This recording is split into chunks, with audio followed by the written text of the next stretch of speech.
ఈ మూవీ 'ఆహా' and prime వీడియోలో స్ట్రీమింగ్ అవుతుంది. హర్రర్ థ్రిల్లర్‌గా వచ్చిన ఈ మూవీ ఎలా ఉందని డీటెయిల్‌గా ఈ వీడియోలో మాట్లాడుకుందాం. లాస్ట్ వరకు స్కిప్ చేయకుండా చూడండి. సినిమా గురించి చెప్పే ముందు మీకో చిన్న మాట. తమిళ్‌లో సిద్ధార్థ్ నటించిన 'గృహం' మూవీ గుర్తుందా? ఇండియన్ సినిమాలోనే one of my all time favourite horror film అది. నాకు తెలిసి ఆ రేంజ్ రా హారర్ మూవీ ఇప్పటివరకు రాలేదు మన ఇండస్ట్రీస్‌లో. అయితే నా తమిళ్ ఫ్రెండ్స్ అందరూ 'సాటర్న్' మూవీ చూడరా చాలా బాగుంది. 'గృహం' మూవీ రేంజ్‌లో ఉందని చెప్పారు. సరే అని ఈరోజు ఓటీటీకి వచ్చాక చూసా. మరి నిజంగానే ఆ రేంజ్ ఉందా లేదా అనేది ఇప్పుడు చూద్దాం. ఇంకా ఆ మూవీలో స్టోరీ లైన్ గురించి సింపుల్‌గా చెప్పాలంటే, హస్తినాపురం అనే విలేజ్‌లో జనాలు సాతాన్ని పూజిస్తారు. అక్కడ జరిగే బ్లాక్ మ్యాజిక్ వల్ల ఒక పాప ఈవిల్ పవర్‌తో శాపగ్రస్తం అవుతుంది. తన తల్లి ఆ శాపం నుండి పాపని ఎలా కాపాడిందనేదే మెయిన్ స్టోరీ. ఇప్పుడు ఫస్ట్ హాఫ్ గురించి మాట్లాడుకుందాం. సినిమా స్టార్టింగ్ సీన్ నుంచే గట్టిగా భయపడడం స్టార్ట్ అవుతుంది. కామెడీ ఎక్కడ ఉండదు. ప్యూర్ హారర్ ఫార్మాట్ ఫాలో అయ్యారు. క్యారెక్టర్స్ ఇంట్రొడక్షన్ అండ్ సీన్స్ చూడడానికి చాలా బాగున్నాయి. సస్పెన్స్ అండ్ టెన్షన్‌ని పర్ఫెక్ట్‌గా మెయింటైన్ చేస్తూ ఇంటర్వెల్ వరకు తీసుకొని వెళ్లారు.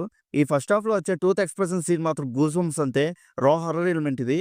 ఇంకా సెకండ్ హాఫ్ అయితే మిస్టరీ డీకోడ్ చేయడంతో మొదలవుతుంది.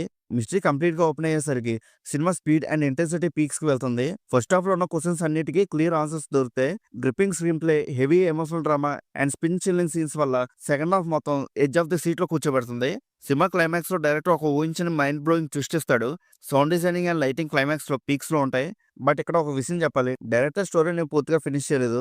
ఎన్నో క్వెషన్స్‌కి ఆన్సర్ ఇవ్వకుండా సర్టెన్ చాప్టర్ 2కి లీడ్ ఇస్తూ సినిమాని ఎండ్ చేశారు. ఆ లాస్ట్‌లో చూపించిన చాప్టర్ 2 గ్లింప్స్ మాత్రం చాలా ఎక్సైటింగ్‌గా ఉంది. నెక్స్ట్ పార్ట్ మీద మంచి హైప్ క్రియేట్ చేసింది. సినిమాలో కేవలం దెయ్యం, భయాలు మాత్రమే కాకుండా అండర్‌లయింగ్‌గా ఉన్న డ్రామా కూడా చాలా బాగుంది.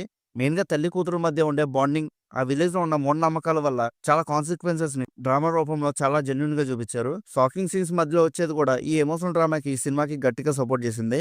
పెర్ఫార్మెన్సెస్ విషయానికొస్తే అందరూ తోపు యాక్టింగ్ చేశారు. ఇంకా బీజీఎం, అశ్విన్ క్రిస్టియన్ ఇచ్చిన background music and sound design మాత్రం ఈ సినిమాకి మెయిన్ పిల్లర్. హాలీవుడ్ హారర్ సినిమాల్లో దెయ్యాన్ని చూపించకుండా కేవలం సౌండ్స్‌తోనే భయపడతారు కదా! సేమ్ టెక్నిక్ ఇక్కడ కూడా వాడారు. Sound tracks and high pitched beats వల్ల మనల్ని ఎడ్జ్ ఆఫ్ ది సీట్‌లో కూర్చోబెడతాయి. సాంగ్స్ విషయానికొస్తే సినిమాలో ఎక్కడ అన్‌వాంటెడ్ కమర్షియల్ సాంగ్స్ పెట్టలేదు. ఉన్నా కూడా బిట్ అండ్ సిట్యుయేషన్ సాంగ్సే ఒక ఫ్లోలో వెళ్ళిపోతూ ఉంటాయి మూవీలో. అంతకుమించి ఇంకేం పెట్టలేదు. ఇంకా సినిమాటోగ్రఫీ అయితే 80స్ కాలం నాటి సెటప్‌ని ఫ్రేమ్స్‌లో బాగా చూపించారు.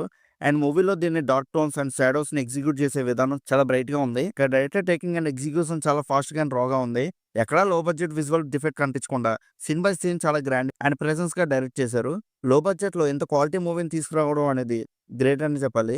ఇంకా ఓవరాల్‌గా ఈ మూవీ ఎలా ఉందని అడిగితే నాకైతే చాలా బాగా నచ్చింది. 'గృహ' మూవీ రేంజ్ అంత ఉందా లేదని అడిగితే మరీ అంత కాకపోయినా దానికి చాలా దగ్గరగా వచ్చిందని చెప్పాలి. మీరు గాని హారర్ మూవీ ఫ్యాన్స్ అయితే మాత్రం ఈ మూవీని అయితే అస్సలు మిస్ అవ్వద్దు. 'ఆహా' అండ్ ప్రైమ్ వీడియోలో స్ట్రీమింగ్ అవుతుంది. ఒకవేళ మీరు ఆల్రెడీ మూవీ చూసుంటే మీకు ఎలా అనిపించిందో కింద ఉన్న కామెంట్ సెక్షన్‌లో చెప్పండి. అలానే movie updates and movie reviews కోసం మన సినీ మ్యాప్ ఛానెల్ సబ్స్క్రైబ్ చేసుకొని బెల్ ఐకాన్ కూడా ఆన్ చేసి పెట్టుకోండి. ఆ వీడియోస్‌ని మీరు మిస్ అవ్వకుండా చూడగలుగుతూ ఉంటారు. ఇంకా మళ్ళీ మనం నెక్స్ట్ వీడియోలో కలుసుకుందాం. బై.